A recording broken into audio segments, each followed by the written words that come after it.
आ, हर 5 वर्ष में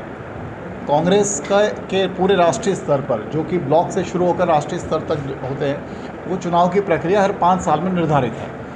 तो पिछले चुनाव की प्रक्रिया 2017 में हुई थी, जिसमें हर बार 5 साल में एक बार सदस्यता से वो शुरुआत होती है। सदस्यता होने के बाद फिर बूथ लेवल से और फिर ब्लॉक, प्रखंड, यहाँ प्रखंड बोला जाता है, प्रखंड और फिर जिला स्तर और उसके बाद प्रदेश स्तर और फिर AICC स्तर के चुनाव की प्रक्रिया का एक पूरा कार्यक्रम होता है। तो यहाँ 2 नवंबर 2021 से सदस्यता अभियान की शुरुआत हुई झारखंड में। एक अच्छी बात ये रही कि जो कांग्रेस पार्टी अब तक परंपरागत तरीके से जो सदस्यता करती आती थी, वो होती थी किताबों में, जो हम जिसको ऑफलाइन मेंबरशिप कहते हैं। तो वो इस बार उसमें एक और परिवर्तन हुआ कि किताबों की जो सदस्यता है, जो ऑफलाइन सदस्यता है, वो तो जारी रही, पर उसके साथ साथ, क्योंकि हम आधुनिक युग में हैं और कांग्रेस की देन है कि आज हम सब कुछ डिजिटल और इतना सब आप देख रहे हैं, ये राजीव गांधी जी का सपना था, तो कांग्रेस पार्टी ने डिजिटल मेंबरशिप की भी शुरुआत पूरे देश में शुरुआत करी।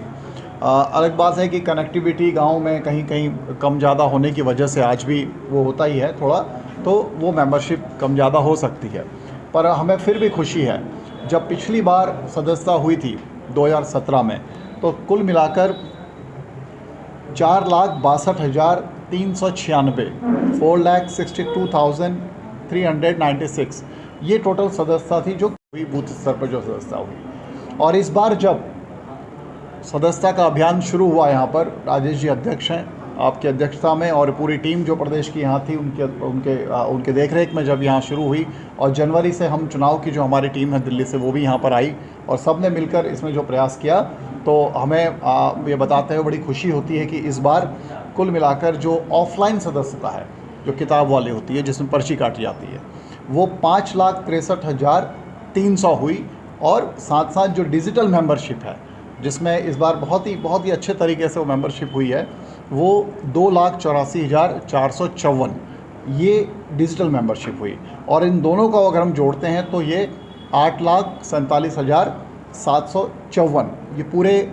झारखंड प्रदेश की सदस्यता है, जो अगले 5 साल के लिए ये, और ये मैं बता रहा हूँ आपको कि ये नवंबर से शुरू होके और 15 अप्रैल तक, क्योंकि हमारी क्लोजिंग डेट 15 अप्रैल थी, यानी चुनावी प्रक्रिया में वही सदस्य भाग ले सकते थे जो 15 अप्रैल तक सदस्य बन गए थे। पर इसका मतलब ये नहीं कि सदस्यता ख़त्म हो गई, उसके बाद भी डिजिटल मेंबरशिप आज भी जारी है, पर वो अब इस चुनावी प्रक्रिया में भाग जो हो चुकी है और आगे होने वाली है, उसमें वो लोग नहीं ले पाएंगे। तो अगर हम इसको पिछली सदस्यता 2017 के मुकाबले हम तुलना करें, तो लगभग ये 83.33% ज़्यादा है पिछली सदस्यता के मुकाबले। 4,62,396 के मुकाबले इस बार 8,47,754, लगभग 83.33% इस बार ज़्यादा सदस्यता हुई।